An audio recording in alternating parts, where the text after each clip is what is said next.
dans cette nouvelle vidéo. Je suis Estelle, naturopathe et conseillère en aromathérapie. Aujourd'hui, je vous propose 3 huiles essentielles à utiliser pour la grippe. C'est parti!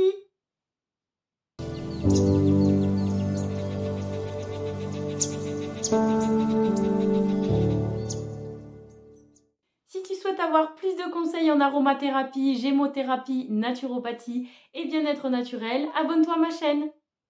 Donc avant de te présenter ces 3 huiles essentielles, je voulais te faire un petit topo très rapide pour te parler de la grippe, tout simplement, qui est une affection virale. C'est donc un virus qui circule et qui utilise ton corps pour se développer.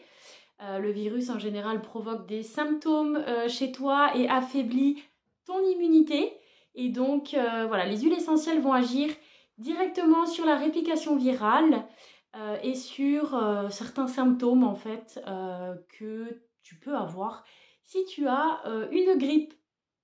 L'huile essentielle de référence à utiliser pour la grippe, que ce soit en prévention ou en curatif, c'est l'huile essentielle de Ravinsara. Donc ce n'est plus un secret pour vous, je pense. C'est vraiment une huile essentielle antivirale, puissante, tonique immunitaire, anti-infectieuse. Elle lutte aussi contre l'écoulement nasal. Concernant les contre-indications, contre-indiquées chez la femme enceinte de moins de 3 mois chez le nourrisson et déconseillée en inhalation chez les personnes asthmatiques.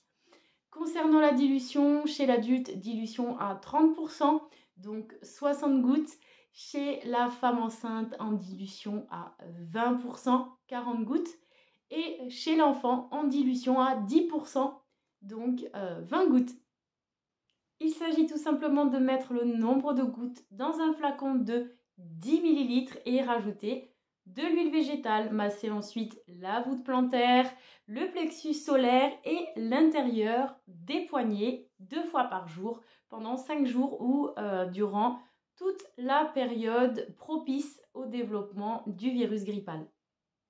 La deuxième huile essentielle intéressante dans le cas de la grippe, c'est l'huile essentielle de laurier noble. C'est une huile essentielle aussi anti-infectieuse à large spectre.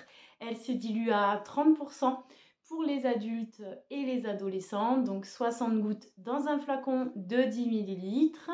Chez la femme enceinte de plus de 3 mois, on va l'utiliser en dilution à 15%, donc 30 gouttes dans un flacon de 10 ml. Et chez l'enfant de plus de 6 ans, dilution à 10%, donc 20 gouttes dans un flacon de 10 ml. Cette huile essentielle est contre-indiquée chez les femmes enceintes de moins de 3 mois, chez les enfants de moins de 6 ans et chez les personnes allergiques. Très important de faire un test cutané avant d'utiliser cette huile essentielle. Et enfin, la dernière huile essentielle qui est aussi antivirale puissante, c'est l'huile essentielle de thym à thujanol qui est quand même relativement sécure. Elle a très peu de contre-indications, donc femme enceinte moins de 3 mois et chez les nourrissons. C'est une huile essentielle aussi qui est immunostimulante, donc très intéressante au même titre que le Ravinsara. Concernant les dilutions, 30% chez l'adulte et l'adolescent, donc 60 gouttes dans un flacon de 10 ml plus de l'huile végétale. Chez la femme enceinte et la femme allaitante, 15%, donc 30 gouttes. Et chez l'enfant, 10%, donc 20 gouttes. Petit bonus, aujourd'hui, en prévention de la grippe, vous avez une huile essentielle qui est super efficace pour éviter de l'attraper. Donc, c'est l'huile essentielle de Saro. Donc c'est une huile essentielle qui n'est pas trop connue et qui pourtant a fait ses preuves. C'est tout simple, une goutte pure sur la voûte plantaire une fois par jour pendant la période hivernale propice au développement du virus. Comment utiliser les huiles essentielles que je vous ai présentées juste avant? C'est tout simple. Vous pouvez réaliser un petit flacon de 10 ml en respectant la dilution de 30%, donc 60 gouttes. Et vous pouvez soit utiliser l'huile essentielle de Ravinsara seule, de laurier ou de thym. Moi, je vous conseille vraiment de combiner les trois. Donc tout simplement 60 gouttes, vous mettez 20 gouttes de Ravinsara, 20 gouttes de laurier noble et 20 gouttes de thym à tujanol si vous n'avez pas de contre-indication à l'utilisation de ces huiles. Donc 60 gouttes au total dans un flacon de 10 ml et vous massez le plexus solaire sous la voûte plantaire et l'intérieur des poignets 2 fois par jour si vous avez la grippe ou même en prévention, soit l'huile essentielle de sarraud, soit le mélange qui aussi fait tout à fait l'affaire en prévention autant qu'en curatif.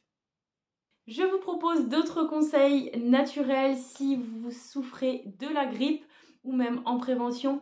N'hésitez pas à utiliser l'extrait de pépins de pamplemousse que j'ai déjà présenté dans une vidéo, antiviral très puissant et stimule aussi l'immunité. Donc n'hésitez pas. Prenez soin de votre flore intestinale qui constitue 80% de notre immunité. N'hésitez pas à augmenter la part de légumes et de fruits dans votre alimentation parce que ce sont les légumes et les fruits tout simplement qui vous apportent les vitamines et les minéraux essentiels.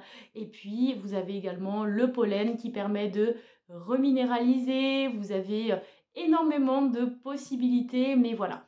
Prenez bien soin de vous et prenez soin aussi de vous reposer pendant ces périodes-là. C'est très important. Le corps a besoin de repos et il vous transmet aussi ce message lorsque vous souffrez d'infection. Donc voilà, prenez soin de vous en tout cas et je vous dis à très bientôt pour une prochaine vidéo. N'hésitez pas à la liker et à me laisser un petit commentaire. À bientôt!